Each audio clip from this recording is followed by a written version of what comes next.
നമസ്കാരം, ഞാൻ ഡോക്ടർ ഭാഗ്യ, Q1B health കെയറിലെ Ayurveda ഡോക്ടറാണ്. ഇന്ന് നമുക്ക് മൈഗ്രെയിൻ തലവേദനയെക്കുറിച്ചിട്ട് നോക്കാം. മൈഗ്രെയിൻ തലവേദന ഒരുപാട് ആളുകളിൽ ബുദ്ധിമുട്ടുണ്ടാക്കുന്ന ഒരു കണ്ടീഷനാണ്. ഇതിന് വേണ്ടിയിട്ട് ഒരുപാട് മെഡിസിൻസ് അല്ലെങ്കിൽ പെയിൻ കില്ലറൊക്കെ കഴിക്കുന്ന ആളുകളായിരിക്കാം. ചിലപ്പം ഡെയിലി ഈ തലവേദന വരുന്നുണ്ടാവാം.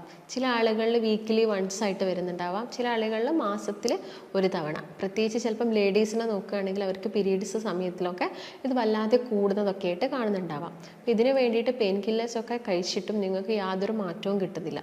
ചിലപ്പോൾ നിങ്ങൾ CT സ്കാനോ അല്ലെങ്കിൽ MRI സ്കാനോ ഒക്കെ എടുത്ത് നോക്കിയിട്ടുണ്ടാകും. അതിലൊക്കെ നിങ്ങൾക്ക് എല്ലാം പെർഫെക്റ്റാണ്, ഒരു കുഴപ്പമൊന്നുമില്ല. പക്ഷേ നിങ്ങൾക്ക് ഈ തലവേദന ഇടയ്ക്കിടയ്ക്ക് വരുന്നുണ്ട്. അപ്പോൾ എന്തൊക്കെ കാരണങ്ങൾ കൊണ്ടാണ് ഈ തലവേദന വരുന്നത്, ഇത് നമുക്ക് എങ്ങനെ മാനേജ് ചെയ്യാം എന്നത് നമുക്ക് ഈ വീഡിയോയിലൂടെ നോക്കാം. അപ്പോൾ മലയാളത്തിൽ നമ്മളിതിനെ ചെന്നിക്കുത്ത് എന്നാണ് പറയുന്നത്. പലർക്കും പല രീതിയിലാണ് വരുന്നത്. ഒരുപാട് വർഷങ്ങളായിട്ട് ഈ തലവേദന അനുഭവിക്കുന്ന ആളുകളും ഉണ്ട്. ഇപ്പോൾ ചെറിയ കുട്ടികളുടെ കേസ് നോക്കുകയാണെങ്കിലും ഇപ്പോൾ നമ്മൾ ഈ തലവേദന കണ്ടുവരുന്നുണ്ട്. അതുമൂലം അവർക്ക് പഠിക്കാനൊക്കെ നല്ല ബുദ്ധിമുട്ടും കാര്യങ്ങളൊക്കെ പറയാറുണ്ട്. അപ്പോൾ ചിലപ്പോൾ ഇത് 4 മണിക്കൂർ മുതൽ 3 ദിവസത്തോളം നീണ്ടു നിൽക്കുന്ന തലവേദനയായിരിക്കാം. ഒരാൾക്ക് ചിലപ്പോൾ ഒന്ന് റെസ്റ്റ് എടുത്തു കഴിഞ്ഞാൽ അല്ലെങ്കിൽ നന്നായിട്ടൊന്ന് ഉറങ്ങിക്കഴിഞ്ഞാലൊക്കെ ഈ തലവേദന മാറും. അല്ലെങ്കിൽ ഒന്ന് ഛർദ്ദിച്ച് കഴിഞ്ഞാൽ ഒക്കെ ഈ തലവേദന കുറഞ്ഞു വരുന്നത് കാണാറുണ്ട്. അപ്പോൾ നിങ്ങൾക്ക് ഓൾറെഡി, അതായത് ഈ തലവേദന വരുന്നതിൻ്റെ മുൻപേ നമുക്കൊരു സിഗ്നൽ കിട്ടും. അതായത് ഓക്കെ, എനിക്ക് തലവേദന വരുന്നുണ്ട്, മൈഗ്രെയിൻ ഹെഡേക്ക് വരുന്നുണ്ട്, അപ്പോൾ ഇന്നൊരു കംപ്ലീറ്റ് ഡേ എൻ്റെത് പോവുകയാണ് എന്നൊക്കെ നമുക്ക് ആദ്യമേ മനസ്സിലാക്കാൻ സാധിക്കും. അതായത് ചിലപ്പം ഒരു വൺ സൈഡായിട്ടായിരിക്കും ഈ തലവേദന വരുന്നുണ്ടാവുക. കണ്ണിന് ചുറ്റും ഒരു വേദന വരാം, അല്ലെങ്കിൽ ഒരു സൈഡിൽ കാഴ്ചയ്ക്ക് ഒരു കുറവ് പോലെ അല്ലെങ്കിൽ മങ്ങുന്ന പോലെ. പിന്നീട് ആ തലവേദന ഈ നെറ്റിയുടെ ഒരു വൺ സൈഡിൽ വന്നിട്ട് പുറകു വശത്തൊക്കെ നല്ല രീതിയിൽ എന്തോ ഒന്ന് തട്ടുന്ന പോലെ, അതായത് വല്ലാത്തൊരു വിങ്ങലാണ് അവർക്ക് ഉണ്ടാവുന്നത്. ഈ വേദനേനെ തന്നെ നമ്മൾ പൾസേറ്റിംഗ് പെയിൻ എന്നൊക്കെ പറയും. ഒരു വിങ്ങുന്ന രീതിയിലുള്ള പെയിൻ എന്നാണ് മൈഗ്രെയിൻ തലവേദനയിൽ നമ്മൾ വിശേഷിപ്പിക്കുന്നത്. അപ്പോൾ എന്ത് കാരണങ്ങൾ കൊണ്ടാണ് മൈഗ്രെയിൻ തലവേദന വരുന്നത്? ഒരുപാട് അസ്വസ്ഥതകൾ അവർക്കുണ്ടാവും. ഈ സമയത്ത് ചിലപ്പം അവർക്ക് സ്ട്രോങ് ആയിട്ടുള്ള ലൈറ്റ് കാണാൻ ബുദ്ധിമുട്ടായിരിക്കും. അല്ലെങ്കിൽ അവർക്ക് എന്തെങ്കിലും ഒരു ഭക്ഷണം കഴിക്കുന്ന സമയത്തും അവിടെയും ഒരു ഫുഡ് കഴിക്കാൻ തോന്നില്ല, അല്ലെങ്കിൽ എന്തെങ്കിലും ഭക്ഷണം കഴിക്കുമ്പോഴത്തേക്ക് എന്നെ ഛർദ്ദിക്കാൻ വരിക, അല്ലെങ്കിൽ ശക്തമായിട്ട് വെയിൽ കൊള്ളുന്ന സമയത്ത്, അല്ലെങ്കിൽ ഒന്ന് യാത്ര ചെയ്യുന്ന സമയത്ത്, കാറ്റടിക്കുന്ന സമയത്ത്, അല്ലെങ്കിൽ ഒന്ന് മുടി ടൈറ്റാക്കി കിട്ടിയാൽ, ഈ കാരണങ്ങളൊക്കെ അവരെ ഒന്ന് ട്രിഗർ ചെയ്യുന്ന കുറച്ച് ഫാക്ടേഴ്സാണ്. ഓൾറെഡി തലവേദന വന്നു, പിന്നെ ഇങ്ങനെയൊക്കെ ചെയ്യുന്നത് മൂലം അത് വല്ലാതെ അങ്ങ് കൂടും. അപ്പോൾ ഇങ്ങനെയൊക്കെയാണ് ആളുകളിൽ നോർമലായിട്ട് കണ്ടുവരുന്ന കുറച്ച് ഫീച്ചേഴ്സ് എന്ന് പറയുന്നത്. അപ്പോൾ ഒരു ഹെഡേക്ക് സൈനസൈറ്റിക് ഹെഡേക്ക് ഞാൻ പറഞ്ഞു, പിന്നെ ഉള്ളതൊന്ന് മൈഗ്രെയിൻ ആണ്, മറ്റൊന്ന് ക്ലസ്റ്റർ ഹെഡേക്ക് ആണ്. ക്ലസ്റ്റർ ഹെഡേക്ക് എന്ന് പറയുന്നത് നമ്മുടെ കണ്ണിന് ചുറ്റും ആ ഒരു പെയിൻ വല്ലാതെ വന്നിട്ട് ഫോർഹെഡിലോട്ട് വരുന്നതാണ് ക്ലസ്റ്റർ ഹെഡേക്ക്. അത് കൂടുതലും കണ്ടിന്യൂസ് ആയിട്ട് ഇരുന്ന് ജോലി ചെയ്യുന്ന ആളുകൾ, അതായത് ഗാഡ്ജറ്റ്സ് യൂസ് ചെയ്യുന്ന, സ്ക്രീൻ ടൈം കൂടുതലായിട്ടും യൂസ് ചെയ്യുന്ന ആളുകളിലൊക്കെയാണ് ഈ ഒരു ക്ലസ്റ്റർ ഹെഡേക്ക് വരുന്നത്. മറ്റൊന്ന് ടെൻഷൻ ഹെഡേക്ക് ആണ്. ടെൻഷൻ ഹെഡേക്ക് എന്ന് പറയുന്നത് നമ്മുടെ നെർവ്സിനും മസിൽസിനും, ഫോർഹെഡിലുള്ള നെർവ്സിനും മസിൽസിനൊക്കെ വരുന്ന ടെൻഷൻ മൂലം വരുന്നതാണ് ടെൻഷൻ. മറ്റൊന്ന് ഗ്യാസ്ട്രിക് ഹെഡേക്ക് ആണ്. നിങ്ങൾ ചിലപ്പോൾ ഒരു നേരത്തെ ഫുഡ് സ്കിപ്പ് ചെയ്ത് പോയാൽ, അല്ലെങ്കിൽ ഗ്യാസിൽ ഏതെങ്കിലും ഒരു ഭക്ഷണം കഴിച്ചാൽ നിങ്ങൾക്ക് ആ ഒരു തലവേദന വരും. പക്ഷേ നിങ്ങൾ അതിനുള്ള എന്തെങ്കിലും ഒരു റെമഡി എടുത്തു കഴിഞ്ഞാൽ, അല്ലെങ്കിൽ നിങ്ങൾ പെട്ടെന്ന് തന്നെ ഫുഡൊക്കെ കഴിച്ചാൽ നിങ്ങൾക്കത് ഓക്കെ ആവും. ഓക്കെ, ആ തലവേദന കംപ്ലീറ്റ് ആയിട്ട് മാറും. ഗ്യാസ്ട്രിക് അല്ലെങ്കിൽ വരുന്ന ഒരു കണ്ടീഷൻ എന്ന് പറയുന്നത് നമ്മുടെ കഴുത്തിലെ ബാക്ക് സൈഡിലുള്ള എല്ലുകൾക്ക് വരുന്ന തേയ്മാനം കൊണ്ടും നമുക്ക് തലവേദനയും അങ്ങനെയുള്ള അസ്വസ്ഥതകളൊക്കെ വരാനുള്ള ചാൻസസ് കൂടുതലാണ്. ഇനി ഇത് കൂടുതലായിട്ടും ആരിലൊക്കെയാണ് കണ്ടുവരുന്നതെന്ന് നോക്കാം. അപ്പോൾ പ്രായപൂർത്തിയാവുന്ന സമയത്താണ് ഇത് കൂടുതൽ, അതായത് ഒരു 18 വയസ്സൊക്കെ കഴിയുന്ന കുട്ടികളിലൊക്കെയാണ് കൂടുതലായിട്ട് ഈ ഒരു തലവേദന കണ്ടുവരുന്നത്. പക്ഷേ ഫുഡ് പാറ്റേണിലൊക്കെ ചേഞ്ചസും കാര്യങ്ങളും ഉണ്ടെങ്കിൽ ചെറിയ കുട്ടികളിലാണെങ്കിലും ഈ തലവേദന വരാനുള്ള ചാൻസ് ഉണ്ട്. പിന്നെ നോക്കുകയാണെങ്കിൽ സ്ത്രീകളിലാണ് കൂടുതലായിട്ടും ഹോർമോണൽ ചേഞ്ചസ് ഒക്കെ നടക്കുന്നത്. സ്ത്രീകളിലാണ്. ചിലപ്പോൾ അവർക്ക് മെനോപോസൊക്കെ എത്തിക്കഴിഞ്ഞാൽ ഈ തലവേദനയിലൊക്കെ കുറവും വന്നേക്കാം. അതുപോലെ തന്നെ പുരുഷന്മാരിലാണെങ്കിലും തലവേദന കണ്ടുവരാറുണ്ട്. അപ്പോൾ എന്ത് കാരണങ്ങൾ കൊണ്ടാണ് നിങ്ങൾക്ക് തലവേദന വന്നത് എന്ന് നിങ്ങൾ നോക്കേണ്ടതുണ്ട്. ഞാൻ നേരത്തെ പറഞ്ഞ പോലെയുള്ള എന്തെങ്കിലും കാരണമാണോ, അല്ലെങ്കിൽ ഇത് നിങ്ങൾക്ക് വരുന്നത് മൈഗ്രെയിൻ കൊണ്ട് തന്നെയാണ്, അത് നിങ്ങൾ മനസ്സിലാക്കണം. അപ്പോൾ മൈഗ്രെയിൻ ഉള്ള റീസൺ നമ്മുടെ വയറ് തന്നെയാണ്. വയറ് ഓക്കെ ആവാതിരിക്കുക, അല്ലെങ്കിൽ ഗട്ട് ഹെൽത്ത് പ്രോപ്പർ ആവാതിരിക്കുക. നിങ്ങൾക്കിപ്പം ഒരു കോൺസ്റ്റിപ്പേഷനും കാര്യങ്ങളൊക്കെ ഇടയ്ക്കിടയ്ക്ക് വരുന്നുണ്ടെങ്കിൽ ആ ദഹനം തന്നെ ഇംപ്രോപ്പറായി, ദഹനം പ്രോപ്പറായിട്ട് നടക്കുകയാണെങ്കിൽ തന്നെ നമുക്ക് ഒട്ടുമിക്ക ഒട്ടുമിക്ക അസുഖങ്ങളും വരും. അതായത് നല്ലൊരു ദഹനമുള്ള ആൾക്ക് എപ്പോഴും നല്ല ആരോഗ്യമായിരിക്കും. അപ്പം എപ്പോഴും നമ്മുടെ ദഹനം പ്രോപ്പറാക്കാൻ വേണ്ടിയിട്ടാണ് നോക്കേണ്ടത്. അതും നമ്മുടെ ഗട്ട് ഹെൽത്ത് ഓക്കെ ആയിരിക്കണം. ഗട്ട് ഹെൽത്ത് ഓക്കെ ആവാൻ എന്ത് വേണം?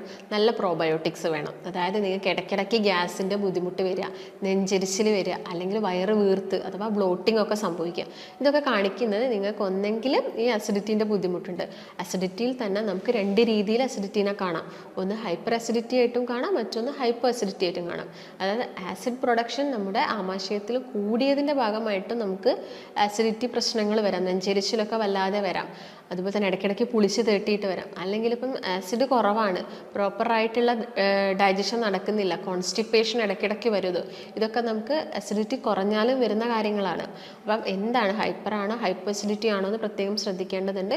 അല്ലെങ്കിൽ ചിലപ്പോൾ നമുക്ക് ഗ്യാസ് പ്രശ്നങ്ങളൊക്കെ ആയിരിക്കാം. അസിഡിറ്റി നമ്മൾ ട്രീറ്റ് ചെയ്ത് കഴിഞ്ഞിട്ടില്ലെങ്കിൽ അത് എന്താണെങ്കിലും ഒരു അൾസർ സ്റ്റേജിലോട്ട് വരാനുള്ള ചാൻസസ് കൂടുതലാണ്.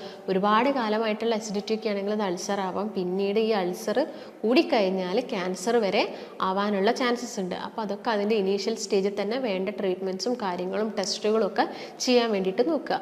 അതുപോലെ ഞാൻ നേരത്തെ പറഞ്ഞു, എന്താണ് ഗട്ട് ഹെൽത്ത്? ഗട്ട് ഹെൽത്ത് എന്താ നോക്കുന്ന സമയത്ത് നമുക്ക് കുറച്ച് ബാക്ടീരിയാസിനെ കുറിച്ച് മനസ്സിലാക്കേണ്ടതുണ്ട്. നമ്മുടെ വായ മുതൽ ആമാശയം അല്ലെങ്കിൽ വൻകുടലോളം എന്തുണ്ട്? കുറേ ബാക്ടീരിയാസ് ഉണ്ട്. അതിൽ തന്നെ നല്ലതുമുണ്ട് ചീത്തതുമുണ്ട്. അപ്പോൾ നല്ല ബാക്ടീരിയാസ് ഉണ്ടെങ്കിൽ നമ്മുടെ ശരീരത്തിൽ നല്ല കാര്യങ്ങളൊക്കെ ചെയ്യുക. അതായത് ശരീരത്തിൽ വരുന്ന നീർക്കെട്ട് കുറയ്ക്കാൻ വേണ്ടിയിട്ട്, അല്ലെങ്കിൽ അലർജി കംപ്ലയിൻറ്റ്സ് കുറയ്ക്കാൻ വേണ്ടിയിട്ട്, അല്ലെങ്കിൽ ഓട്ടോ ഇമ്മ്യൂൺ അസുഖങ്ങളൊക്കെ കുറയ്ക്കാൻ വേണ്ടിയിട്ടൊക്കെ ഈ ബാക്ടീരിയാസ് സഹായിക്കുന്നുണ്ട്. ജോയിൻറ്റിൻ്റെ ഹെൽത്ത് നോക്കുകയാണെങ്കിലൊക്കെ ഈ ബാക്ടീരിയാസ് വേണം. പക്ഷേ ഈ ബാക്ടീരിയാസ് പ്രോപ്പറായിട്ടില്ല. അതിന് പകരം ചീത്ത ബാക്ടീരിയാസ്, എച്ച് പൈലോറി പോലെയുള്ള ചീത്ത ബാക്ടീരിയാസ്, നമുക്കറിയാം എച്ച് പൈലോറി ബാക്ടീരിയാസ് കൂടുതലുണ്ടെങ്കിൽ അസിഡിറ്റി പ്രശ്നങ്ങളൊക്കെ ഉണ്ടാവാനുള്ള ചാൻസ് കൂടുതലാണ്. ഇല്ലെങ്കിൽ നമുക്ക് ഇങ്ങനെ ഇടയ്ക്കിടയ്ക്ക് ഇറിറ്റേഷൻസും കാര്യങ്ങളും വരും. കാരണം ഇത് മൈഗ്രെയിൻ തലവേദനനെ തന്നെ നോക്കുകയാണെങ്കിൽ ഇതൊരു റെഫേർഡ് പെയിൻ ആണ്. അല്ലെങ്കിൽ നമ്മുടെ ആമാശയത്തിൽ വരുന്ന എന്ത് ബുദ്ധിമുട്ടും ചിലപ്പം ആദ്യം റിഫ്ലക്റ്റ് ചെയ്യുക നമ്മുടെ ബ്രെയിനിലായിരിക്കും.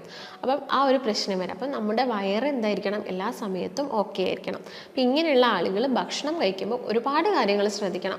ഒന്നാമത് തന്നെ നിങ്ങൾ ഭക്ഷണമൊക്കെ ഇപ്പം നല്ല ഗ്യാസാണ് നിങ്ങൾക്ക് വരുന്നെങ്കിൽ, കീശ്വാസമായിട്ട് അല്ലെങ്കിൽ വായിലൂടെയൊക്കെ ഗ്യാസായിട്ട് പോവുകയാണെങ്കിൽ നിങ്ങൾ മനസ്സിലാക്കണം നിങ്ങൾക്ക് നല്ല ഗ്യാസിൻ്റെ ബുദ്ധിമുട്ടുണ്ട്. അപ്പം എല്ലാ ഭക്ഷണവും ചെറിയൊരു ചൂടോട് കൂടി തന്നെ കഴിക്കാൻ നോക്കുക. വെള്ളമാണെങ്കിലും ചെറിയ ചൂടോട് കൂടി കഴിക്കുക. നല്ല ഗ്യാസിൻ്റെ ബുദ്ധിമുട്ടുണ്ടെങ്കിൽ നമുക്ക് ജീരകമോ അല്ലെങ്കിൽ വലിയ ജീരകമൊക്കെ ചവച്ചരച്ച് കഴിക്കാം. അല്ലെങ്കിൽ ഇഞ്ചി വെളുത്തുള്ളിയൊക്കെ നമ്മുടെ ഭക്ഷണത്തിൽ, അതായത് ഇതൊക്കെ നല്ല ആൻറ്റി ഓക്സിഡൻസ് ആണ്. അപ്പോൾ ഇതൊക്കെ നന്നായിട്ട്, ചെറുനാരങ്ങ, ഇതൊക്കെ നമ്മുടെ ഭക്ഷണത്തിൽ മാക്സിമം ഇൻക്ലൂഡ് ചെയ്യാൻ വേണ്ടിയിട്ട് ശ്രദ്ധിക്കുക.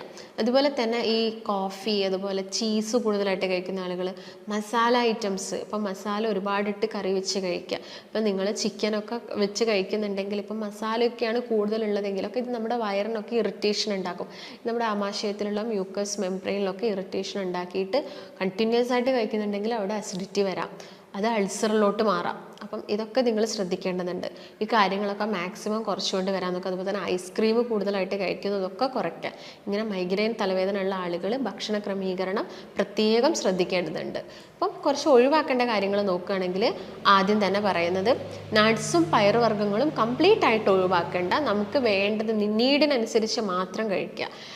അതുപോലെ തന്നെ ചോറ്, അരി ആഹാരം ഈ എച്ച് പൈലോറി ബാക്ടീരിയയുടെ ഗ്രോത്ത് കൂട്ടുന്നതാണ്. ഇതിലുള്ള നിക്കൽ മിനറൽ ഈ ബാക്ടീരിയാസിൻ്റെ ഗ്രോത്ത് കൂട്ടുന്നത് തന്നെ ചോറിൻ്റെ ആ ഒരു കഴിക്കുന്നതൊക്കെ നിങ്ങൾ മാക്സിമം കുറച്ചുകൊണ്ട് വരിക. ബ്രൗൺ റൈസ് ആണെങ്കിൽ നിങ്ങൾക്ക് വലിയ പ്രശ്നം ഉണ്ടാക്കുന്നില്ല. അതുപോലെ തന്നെ ചില ആളുകളിൽ ഗ്ലൂട്ടൻ അലർജി ഉണ്ടാക്കാം. അതായത് ചപ്പാത്തിയും റൊട്ടിയും അതുപോലെ തന്നെ ബിസ്ക്കറ്റ്സൊക്കെ ഗ്ലൂട്ടൻ അടങ്ങിയിട്ടുണ്ട്. അപ്പം ഇതൊക്കെ മാക്സിമം കുറച്ചുകൊണ്ട് വരാൻ നോക്കുക. കാരണം ഇത് അലർജി ഉണ്ടാക്കുന്നുണ്ടെങ്കിൽ നിങ്ങൾ അതൊന്ന് ഒഴിവാക്കി നോക്കുന്ന സമയത്ത് തന്നെ നിങ്ങൾക്ക് ആ ഒരു ചേഞ്ച് മനസ്സിലാക്കാൻ പറ്റും. അതുപോലെ തന്നെ നിക്കൽ മിനറൽ കൂടുതലായിട്ടും ഓട്സിലും സോയാബീൻസിലും ചോക്ലേറ്റ്സിലൊക്കെ കൂടുതലായിട്ടുണ്ട്. അതും മാക്സിമം നമ്മുടെ ഡയറ്റിൽ നിന്ന് ഒഴിവാക്കാൻ വേണ്ടിയിട്ട് ശ്രദ്ധിക്കുക. അതുപോലെ തന്നെ ശ്രദ്ധിക്കേണ്ട ഒരു കാര്യമാണ് റോ ഡയറ്റ്. അതായത് വേവിക്കാതെ കഴിക്കുന്ന ഭക്ഷണങ്ങളും ബാക്ടീരിയാസിൻ്റെ ഗ്രോത്ത്, ചീത്ത ബാക്ടീരിയാസിൻ്റെ ഗ്രോത്ത് കൂട്ടത്തേ ഉള്ളൂ ശരീരത്തിൽ. അപ്പോൾ എപ്പോഴും പച്ചക്കറികളൊക്കെ ആണെങ്കിൽ അത് നന്നായിട്ട് വേവിച്ച്, അല്ലെങ്കിൽ എന്തെങ്കിലും ഭക്ഷണ സാധനങ്ങളാണെങ്കിലും നന്നായിട്ട് വേവിച്ചിട്ട് മാത്രം കഴിക്കുക. അതുപോലെ ഉപ്പിൻ്റെ അമിതമായിട്ടുള്ള ഉപയോഗവും അതുപോലെ തന്നെ പഞ്ചസാരയുടെ അമിതമായിട്ടുള്ള ഉപയോഗമൊക്കെ ഈ ബാക്ടീരിയാസിൻ്റെ ഒക്കെ ഗ്രോത്ത് കൂട്ടും. അപ്പോൾ അതൊക്കെ മാക്സിമം കുറച്ചുകൊണ്ട് വരാൻ വേണ്ടിയിട്ട് ശ്രദ്ധിക്കുക. പിന്നെ നിങ്ങൾക്ക് നന്നായിട്ട് വെയിറ്റ് ഉള്ള ആളുകളൊക്കെ ആണെങ്കിൽ വെയിറ്റ് മാക്സിമം കുറയ്ക്കുക. ഇപ്പം ലേഡീസിൻ്റെ കേസൊക്കെ നോക്കുകയാണെങ്കിൽ അവർക്ക് ചിലപ്പോൾ ഫാറ്റി ലിവറും കൂടി, ഈ മൈഗ്രെയിൻ തലവേദന ഉള്ള ആളുകൾ കുറച്ച് വണ്ണം കൂടി ഉണ്ടെങ്കിൽ ഫാറ്റി ലിവർ വരാൻ ചാൻസ് കൂടുതലാണ്. ഫാറ്റി ലിവർ ഉണ്ടെങ്കിലും അവിടെ ഈസ്ട്രജൻ്റെ ഇംബാലൻസ് നടക്കാം. കാരണം ഈസ്ട്രജൻ ഹോർമോൺസിൻ്റെ മെറ്റബോളിസവും കാര്യങ്ങളൊക്കെ നടക്കുന്നത് നമ്മുടെ ലിവറിൽ വെച്ചിട്ടാണ്. അതിൻ്റെ ഭാഗമായിട്ടും അവർക്ക് തലവേദന വരാനുള്ള ചാൻസസ് കൂടുതലാണ്. അപ്പോൾ വെയിറ്റ് മാക്സിമം കുറയ്ക്കാൻ വേണ്ടിയിട്ട് നോക്കുക, ഭക്ഷണത്തിൽ ഇക്കാര്യങ്ങളൊക്കെ പ്രത്യേകം ശ്രദ്ധിക്കുക. പിന്നെ നന്നായിട്ട് പ്രോബയോട്ടിക് കഴിക്കുകയാണ് ചെയ്യേണ്ടത്. പ്രോബയോട്ടിക് തന്നെ നല്ലൊരു പ്രോബയോട്ടിക് എന്ന് പറയുന്നത് അധികം പുളിയില്ലാത്ത തൈരാണ് അല്ലെങ്കിൽ മോരാണ്. ഇത് ഡെയിലി നിങ്ങളെ ഭക്ഷണത്തിൽ ഇൻക്ലൂഡ് ചെയ്യാൻ വേണ്ടിയിട്ട് ശ്രദ്ധിക്കുക. ഇപ്പം ചില ആളുകൾക്ക് തൈരും മോരും ഒക്കെ കഴിക്കുന്നത് അവർക്ക് അലർജി ഉണ്ടാക്കാം, അല്ലെങ്കിൽ കഫക്കെട്ട് പോലുള്ള പ്രശ്നങ്ങൾ ഉണ്ടാവുന്നുണ്ടെങ്കിൽ അവർ ചിലപ്പം സപ്ലിമെൻറ്റ്സ് കഴിക്കേണ്ടി വരും. അല്ലെങ്കിൽ നിങ്ങൾ പഴങ്കഞ്ഞിയൊക്കെ കഴിക്കാം. തലേ ദിവസം ചോറൊക്കെ വെള്ളത്തിലിട്ട് വെച്ചിട്ട് പിറ്റേ ദിവസം നിങ്ങൾ പഴങ്കഞ്ഞി കഴിക്കുകയാണെങ്കിലും അത് നല്ലൊരു പ്രോബയോട്ടിക് ആയിട്ട് ആക്ട് ചെയ്യുന്നുണ്ട്. അതുപോലെ തന്നെ നിങ്ങൾ അധികം പുളിയില്ലാത്ത വൈനൊക്കെ ആണെങ്കിൽ നമുക്ക് എടുക്കാം.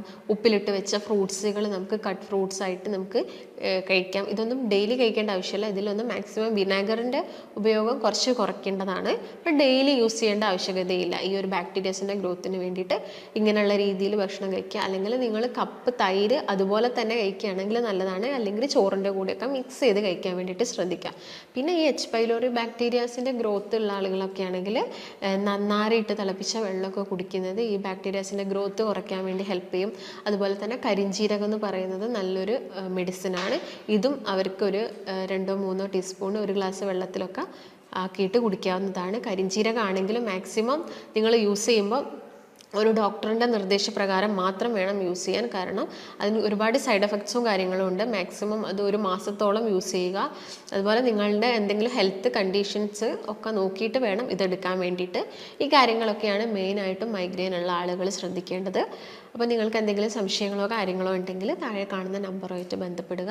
നമുക്ക് മറ്റൊരു നല്ല ഹെൽത്ത് ടോപ്പിക്കുമായിട്ട് വീണ്ടും കാണാം. നന്ദി.